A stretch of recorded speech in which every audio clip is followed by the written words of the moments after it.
Why you got Sack and Juvie tatted on you? They not dead. I wouldn't tat nobody on me that's not dead. 2 days after that, these boys dead. Well, it just, which one were you close with? Both of them. Every last one of them. YNW Melly's whole case just flipped upside down. A close friend finally leaked that late-night murder footage, and what came out has everyone losing it. The streets are buzzing, and the internet can't stop talking about it. This new clip might completely change what we thought we knew about that night, so let's dive into this bombshell that just dropped. These leaked videos surfaced in November 2025 and featured Jacoby Mills, one of Melly's close homies who was actually there that night. For the first time, we're seeing the raw truth from someone deep inside the circle. But hold up, this ain't grainy cell phone footage of the actual murders. Nah, this is straight up interrogation tape, raw and unfiltered, with Mills spilling details that got everyone's jaw on the floor. This video hits different because Mills wasn't some random bystander. He was there, riding in the red car that followed the Jeep where the shootings allegedly went down. This ain't some "my cousin's friend heard this" situation. This is firsthand testimony from someone who was part of the crew. He knew every player, every move, and saw how it all played out from the inside. To understand why this footage is blowing up across social media, we gotta rewind. This case has had the Hood's attention for over 6 years straight. It all started on October 26, 2018, when two young rappers, Anthony YNW Sack Chaser Williams and Christopher YNW Juvie Thomas Jr., were found dead inside a Jeep Cherokee parked at Memorial Hospital in Miramar. Tragic doesn't even begin to describe it. Now, YNW Melly, real name Jamel Demons, wasn't some random name in the mix. He was one of their closest friends, part of the same YNW crew that had been grinding together, chasing their dreams in Florida's rap scene. They weren't enemies. They were supposed to be brothers who rode together, ate together, and dreamed together. The first story that came out claimed that Cortland, YNW Bortland Henry, drove the two victims to the hospital after a supposed random drive-by shooting. On the surface, it seemed like another tragic case of young artists caught in street violence, something far too common in the community. But as the investigation peeled back layer after layer, everything started crumbling like a sandcastle in a storm. Forensic evidence told a totally different story. Instead of bullets coming from outside the vehicle like you'd expect in a drive-by, the autopsy revealed something shocking. Both victims were shot from inside the Jeep. Even worse, the bullet paths lined up perfectly with the seat where Melly was supposedly sitting that night. Let that sink in. The shots came from inside the same car. Once that detail dropped, the whole story started to twist into something way darker than anyone expected. But the prosecution wasn't playing games. They came in swinging. They pulled out Instagram DMs where someone straight up asked Melly about the murders, and he allegedly replied, "I did that." Shh. That line alone had everyone's jaw on the floor. Prosecutors also dropped receipts linking Melly to the G-Shine blood set, claiming that just 2 days before the killings, he was learning the gang's loyalty oath. Things were getting darker by the minute. The first trial ended in a mistrial back in July 2023 after the jury couldn't agree on a verdict. And ever since then, the case has been stuck in limbo. The retrial's been delayed again and again. Now it's locked in for January 2027. That means Melly's been sitting behind bars for over 6 years without a conviction. Meanwhile, his co-defendant, Cortland YNW Bortland Henry, took a plea deal in October 2025 for accessory charges, and that move shook the whole fan base. Now here's why these leaked interrogation tapes are such a massive deal. The footage features Jacoby Mills, also known as Cortez Tezzy Mills, who's reportedly Bortland's blood cousin. He was one of the people riding in that red car the night everything went down. That makes him close enough to know what really happened, but just far enough away to survive and speak up.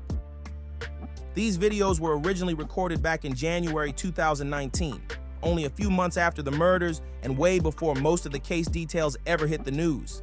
That timing matters big time. It means Mills was talking about stuff no one in the public knew yet, details that later turned out to match up. That gives his words a whole lot of weight. But here's where it gets wild. This footage is just now surfacing in November 2025, right as the retrial gears up. That timing has everyone asking questions. Is this a strategic leak meant to twist public opinion? Is it connected to the ongoing civil lawsuits? Or did it just come out now because of the discovery process? Either way, the timing feels way too perfect to be random. The hip-hop world's reaction? Pure chaos. Everyone's got an opinion, from DJ academics breaking it down online to random users on X, formerly Twitter, arguing non-stop. The streets are split right down the middle. Some people say this video is the smoking gun that finally proves Melly's guilt, while others are calling Mills a snitch, saying he broke the street code just to save himself. It's a full-blown civil war in the culture right now. And here's what makes it even messier. During that interrogation, Mills keeps denying he's a snitch. He swears he's only trying to help his friends. But the stuff he says, way too specific, way too damaging. The kind of details that don't help anyone except the prosecutors. This man didn't just drop hints, he spilled the whole pot of tea. Some are calling it the most explosive hip-hop confession ever. Things are about to get even spicier. If you thought part 1 was wild, brace yourself. Because what Mills actually says in that room takes it to another level. The man basically laid out the entire play-by-play of what allegedly went down that night, and some of it is straight up chilling. He starts off breaking down the studio session from that night, minute by minute, and you can instantly feel something was off. He says they pulled up to New Era recording studio around midnight, but instead of their usual grind and creative energy, everyone was quiet, tired, and acting weird. You could just feel the tension in the air. And in the streets, when you book studio time, that's money out your pocket. You don't waste that unless something serious is brewing. Something about that night was different, and Mills could feel it in his bones. No federal investigation has officially tied NBA YoungBoy to these murders, but the fact that Jacoby Mills even mentioned his name, that's huge.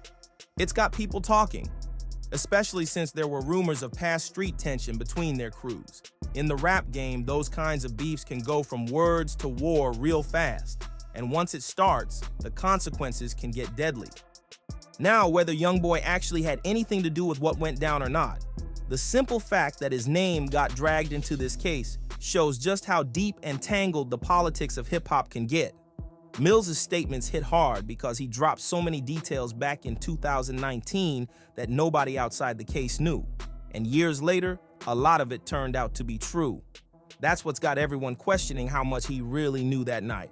For instance, Mills mentioned that Juvie's thumb was shot off, something that wasn't confirmed publicly until 2025 when lawyer John Phillips released those shocking autopsy photos. He also described the exact spot where Melly was picked up by Fredo Bang, and those details ended up matching perfectly with cell phone location data that came out later in court. It's wild how accurate his memory was about moments that weren't even public knowledge back then.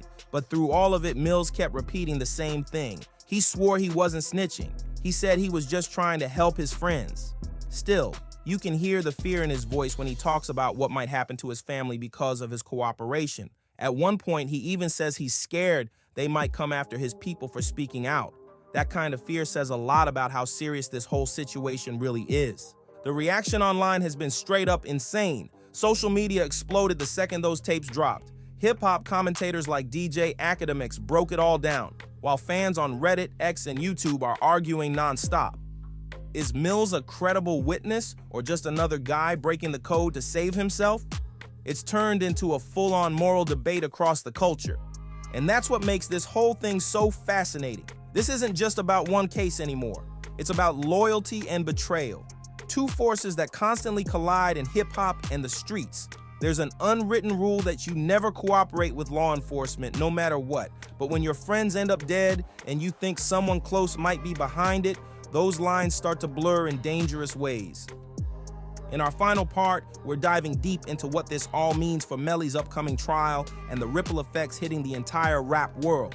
This case isn't just about one murder. It's about loyalty, fame, money, and the deadly consequences when all of that mixes with street politics. The fallout is massive, shaking hip-hop from the inside out. The culture's never seen anything quite like this, and the impact? It's spreading like wildfire through the entire scene. The fallout from this case is massive, way bigger than anyone could have predicted, but beyond the legal chaos, these revelations remind us of the real, human cost behind what allegedly went down that night. Mills' description of Juvie as someone who just wanted out of the rap life, and his take on the tangled relationships within the crew, paints a heartbreaking picture of young men whose lives were cut short, possibly by someone they trusted the most. It's tragic and chilling all at once. And now that the interrogation tapes are going viral, people are asking some serious questions. Should something this raw, something that captures real pain and fear, be treated like entertainment? Where do we draw the line between the public's right to know and the right of defendants to a fair trial? The internet moves fast, and once a story like this catches fire, it's almost impossible to control.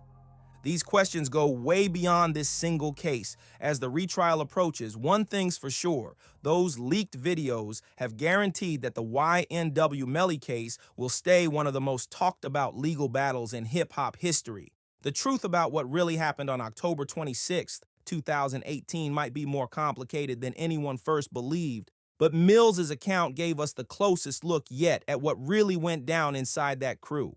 Whether this footage ends up helping the prosecution, getting tossed out, or revealing something completely unexpected, it's already changed everything.